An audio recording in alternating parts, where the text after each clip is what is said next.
Anh Vy đang đợi tí anh Vy lật kèo. Đứa nào trả lời tí nữa tôi á. 2, 3, căng ạ. Chị nha, chị không nhìn bên này nha. Đúng rồi. rồi. Em trước luôn Thôi, tao như này nhá. Rồi, tôi trả lời. Thai, yes, Thai. Cố lên. Nào. Vào đây xuống. Đã chưa đâu? Lóc này. Rồi. Anh Minh. Em bên này nhanh hơn. Anh Minh. Cu nào? Eyebrow. Eyebrow kìa. Eyebrow đúng rồi. Anh nghĩ là cho thêm một giám khảo để nhìn xem Để em làm giám khảo đó chị ơi. Thế chị mang phải lên trên này. Chị mang lên trên kia. Thế này nhìn mới có. Nhìn được mà. Chị cũng nhìn được mà các bạn. Chị đâu có bị cẩn thận đúng không? Rồi nào. Nhân viên. Như nhau ạ. Anh Minh nghe, anh Minh trước ấy. Thủ có để anh Minh quần thủ nào. Anh Minh ơi. Tao không biết đâu, Không biết đâu. Không biết đâu. Minh có thể. Dạ, không được nhắc đâu. Nó được nhắc đúng không? Anh Minh Thả vào cái trả lời nào. Thì tự anh nói. Anh ấy. Không được nhớ ơi. Đâu cái này có lẽ chỉ nhân viên đúng không? Nhân viên. employer. Yeah. Cắn lên trời. Được chưa ạ? Rồi. Rồi tiếp. Giơ tay đi không. Ok, thì là dễ này. Cháu. Cháu chưa? Cháu nội. Sai.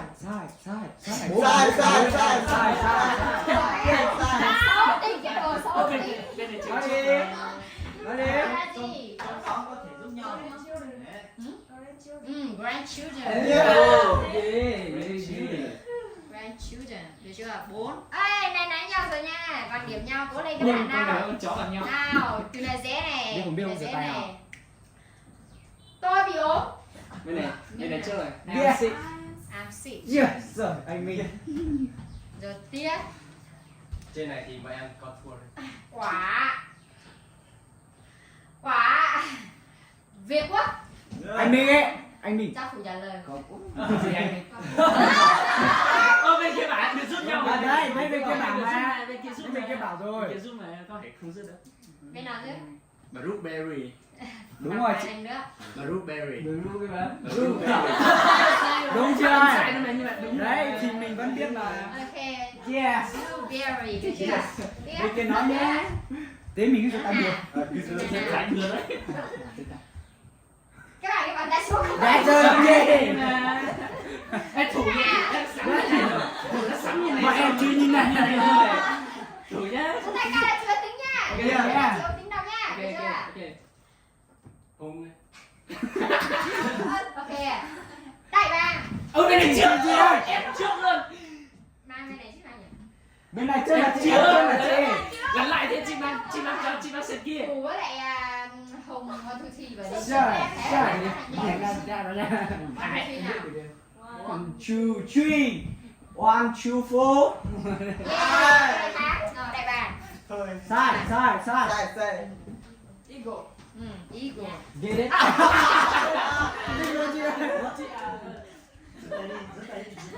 Rồi dễ này. Nào. Hedgehog. Ở bên này. Chị đặt tên anh à? Đây. Cho Khải. Hẹn hò. Hẹn hò. Nào. Hẹn hò.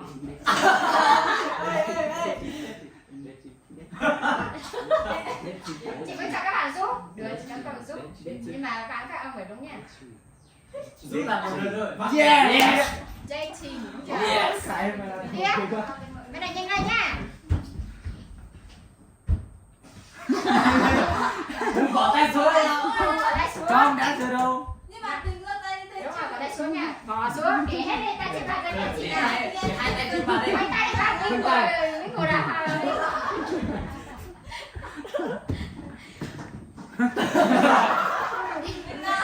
Nào. Quả nhau. Bên này trước. Công nhỉ, chị thấy công nhanh nhất nè. Công em ấy. Em làm gì vậy? Chị mang được. Mà. Chị thấy. Nhưng mà cho tôi trả lời. Cho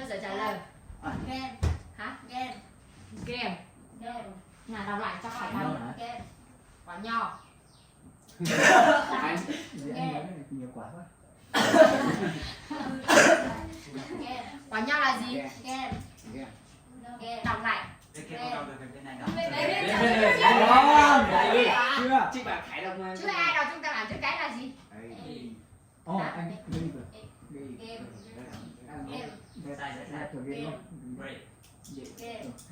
Rồi anh đi nha. Đúng rồi mà, anh Vi mình lên tiếng không trả là đúng rồi kìa. Không đúng. Anh biết là Phát âm hơi ấy một chút. Cái này có ra âm đúng nha. Đó là gì nhỉ? Gray. Gray ha. Gray. Được chưa? Như này bọn em tập trận thôi à? Đúng rồi, thì giơ tay chân đi chân thôi. Chị ơi, tích đi chị ơi. Tích đi chị ơi, vai trả Để lời. cho các bạn trả lời nó này nó chỉ cũng cho điểm. Đúng rồi, đấy. Nhanh. Cho các bạn cơ hội sửa nha. Nhưng phải nhanh. Bởi vì là sao? Bây giờ là nhẹ nhàng thôi nhưng mà các bạn học sau 2 tháng nữa là sẽ không cho phát âm kiểu đó nữa đâu nha. Ok, tiếp. Rồi. Chị này, anh nhìn kỹ nha. Nhìn bên này nữa nhá. Nhìn cả hai bên chị ba. Ok. Bên này cố gắng.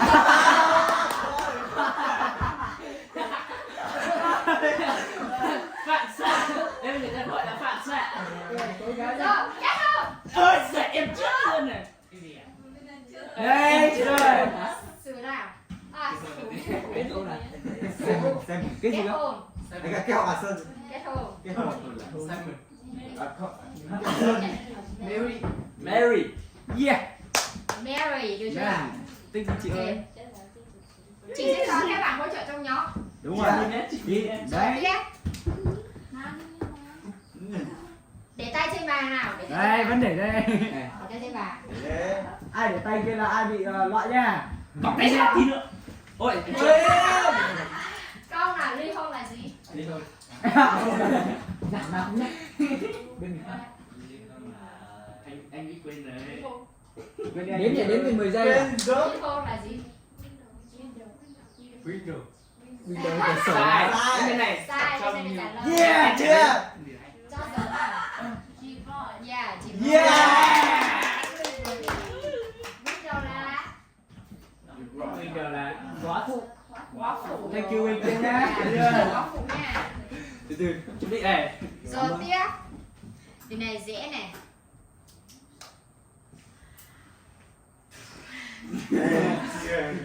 Rồi.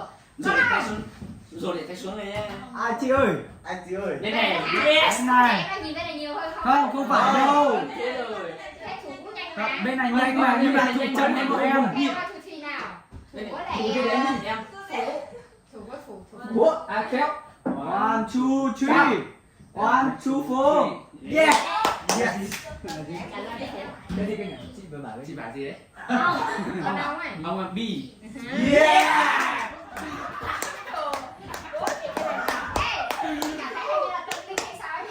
Tại sao mỗi lần đi học nhá, cái khóa trước cũng vậy nhá, khóa trước nhá, bên này toàn con trai rồi. Nhiều gì nữa nó rất là mạnh luôn, bên này toàn con gái, bây giờ cũng vậy nhá. Biết từ nào, mình không biết mình vẫn giơ tay được. Rất là được. Anh cứ giờ tay nha, không biết rồi sẽ có người trong độ. Đấy. Đúng rồi. Yeah. Rồi, từ này Để này, tay trên bàn nào. Chị xem nó chị nha. Nhanh chị đó bụng lắm rồi. Em cũng đói lắm rồi. Hôm nay em cho ăn gì? Ok, nào. Ôi sợ em trước rồi. Chết rồi. Thủ. Nào. 5 giây trả lời đấy nhá. 5, 4, 3, 2, 4. Sai. Gì nhỉ? Có to đi. Bright. Lại. Không sao, mình đã đến 10 cái rồi mà. Tụi em bắt để tôi phải like hết to lên cho bên này khác. Ok chưa? Tập trung nha. Nào. Quả này dễ nè, dễ nè. Từ chị. Mắt. Ôi sợ em. Đây chị ơi. Em rồi đâu chị? Con thứ thi rồi. Ôi, Đây, để em đi. Khai. Đến đi. 1, 2, 3, 4, sáng rồi. 1, 2, 3.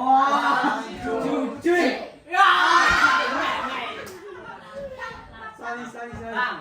Bam, yeah, bam. Ai, sorry. Giờ nhanh này vẫn Không tháo cái keo Rồi tiếp. Gắt tay. Chị ơi, đấy nhá, ai mà không thấy đây thì chị nhá. Chị Mang. Chị Mai đấy. Thế em còn nhảy cứng đằng lên Nào á. để chị giải thích này, bên này tốc độ nhanh và rất là đều. đầu. Bên này Hùng có lẽ Khải nhanh nhưng mà lúc Không, em nhanh Không, hơn. em Em nhanh hơn. quan Em trọng nhanh trước hai bạn đi. anh nhanh trước đó phải là nhanh được đâu. Không. Em tôi đi. Tôi đi. Đây. Chị giờ.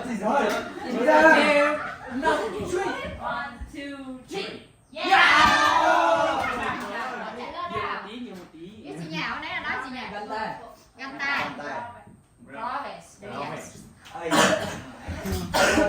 Rồi nữa này. Chui em mà nha. Chui mà nha. Chị nói à? Rồi. Cái này thì dễ này, cái này dễ này, cái này dễ này. Rồi. Anh chị em rồi. Đây. Em chưa được.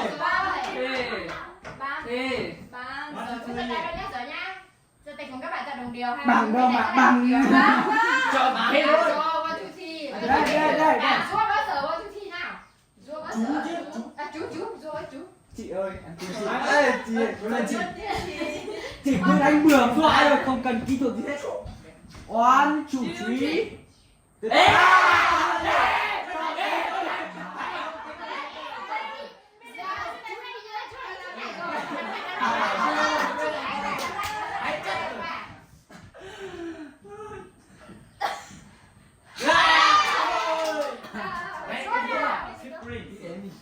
Anh chị em họ. Họ Anh chị em chưa? Anh chị em họ. Carson, yes. Nghe tụi bay đã sai hết. Bên này là Spring mà. Nhưng mà chưa nói mà. Chưa nói. Nhưng mà nói này sai luôn á. Thì mình sẽ đánh nhau thì bảo. Bây giờ nó đi vào gì nữa chưa? Nào, cố lên. Rồi. chị ơi là chị. 11 Rồi. 9. Rồi. Bên này đang thua nha. Cố lên nha. Ôi sao bên kia. Rồi. Trái tim. Chị lại không nhìn nữa đi. Em bao nhau. Phải nào, phải trả lời trái tim cho chị. Sai đâu mà sai. Hãy trả lời đúng cho con, chị nó đang sai nữa. Con thì sai rồi. À giờ đúng rồi. Nào này. Chính xác họ. Đúng Phải là hurt đó nha. Hurt là đau đấy. Nó là kiểu đó là nhưng hurt mai hurt chưa? Hurt không phải hurt đấy nha. Thì mình sẽ đánh nhanh như thế này rồi. Rồi. ra mình giờ thay mới thấy mình kia giờ mà nhỉ. Từ đây nè. Gạt chốc. Rồi. Chị ơi. Chị à. Cái này nhanh hơn. Không chị ơi.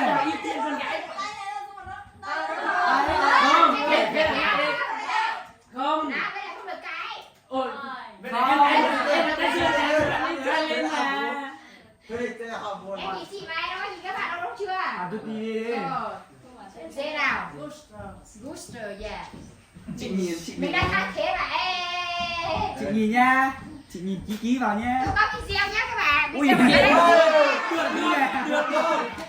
Check cam luôn. Chị phải tìm góc nó cao cao xíu đấy. Check Trên kia, trên nhà